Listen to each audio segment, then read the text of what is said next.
साथियों नमस्कार, स्वागत है आपका आपके अपने YouTube channel JM Shastri Birla पर। आज मैं आपको एक पत्र के बारे में बताना चाहता हूं, जो निदेशक सेकेंडरी शिक्षा हरियाणा शिक्षा सदन सेक्टर 5 पंचकुला द्वारा जारी किया गया है।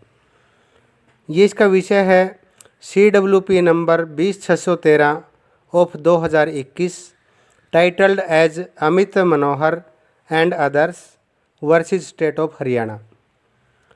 इस पत्र में लिखा गया है कि विषयांकित मामले के संबंध में अंकित किया जाता है कि वादियों द्वारा माननीय न्यायालय में रिट दायर करके अनुरोध किया गया है कि उन PGT की सेवाएं समाप्त की जाएं जिनकी नियुक्ति विज्ञापन संख्या 1/2012 के विरुद्ध अनुभाव प्रमाण पत्र के आधार पर की गई थी तथा उन द्वारा अभी तक HTET तथा B.Ed की परीक्षा पास नहीं की गई है। साथियों, आपको पता होगा वर्ष 2012 में जब भर्ती के रूल अमेंडमेंट हुए थे, उसके बाद बड़े लार्ज स्केल पर एक PGT की भर्ती 1/2012 के क्रमांक के साथ निकली थी और लगभग 15,000 के आसपास PGT साथी उसमें लगे थे। लेकिन उसमें मानदंड बड़े लचीले थे, जैसे कि PGT के लिए B.Ed और HTET की अनिवार्यता नहीं थी, बल्कि जिन साथियों का पढ़ाने का अनुभव संबंधित विषय में था उसको अंकों के आधार पर नियुक्ति प्रदान की गई थी। अब विषय यह बनता है कि इसके याची कौन है, यानी कि पिटिशनर कौन है।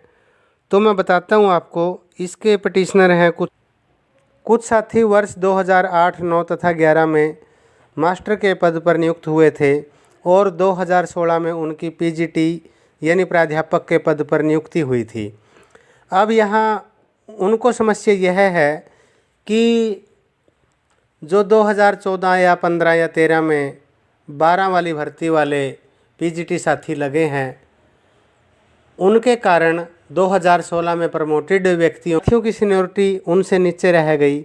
अब वो कहते हैं कि जो व्यक्ति नियुक्ति के योग्य ही नहीं है, पहली बात वह नियुक्त कैसे हुआ और उसके बाद पदोन्नति में उनसे सीनियर कैसे हुआ।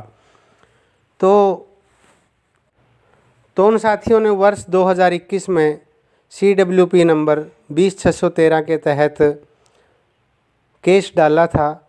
अब उस केस की सुनवाई आगामी अप्रैल मास की 19 तारीख को होनी है, यानी 19/4/2023 के लिए निदेशक महोदय यह डाटा कलेक्ट करना चाहते हैं कि कौन ऐसे PGT हैं जिन्होंने आज भी अपना B.Ed और HTET का पेपर या परीक्षा क्लियर नहीं की गई है। और उन साथियों का यह भी तर्क है कि इनको 3 बार छूट दी गई। एक बार वन टाइम जो दी गई थी 2015 के लिए, फिर उसको 3 साल के लिए बढ़ा के 2018 और उसके बाद 2022 कर दिया गया। तो वो उनकी पदोन्नति में रुकावट बने हुए हैं। इसलिए उन साथियों ने न्यायालय से इन PGT की सेवाएं समाप्त करने के लिए अपील डाली हुई है, जिसकी नेक्स्ट डेट 19 अप्रैल 2023 है। साथियों, मुझे यही जानकारी उपलब्ध हो पाई है। यदि आपके पास इससे अलग कोई जानकारी है तो कमेंट बॉक्स में अवश्य बताएं। इसी प्रकार की जानकारी के लिए चैनल को सब्सक्राइब करके बेल आइकन ऑन कर लें। धन्यवाद साथियों।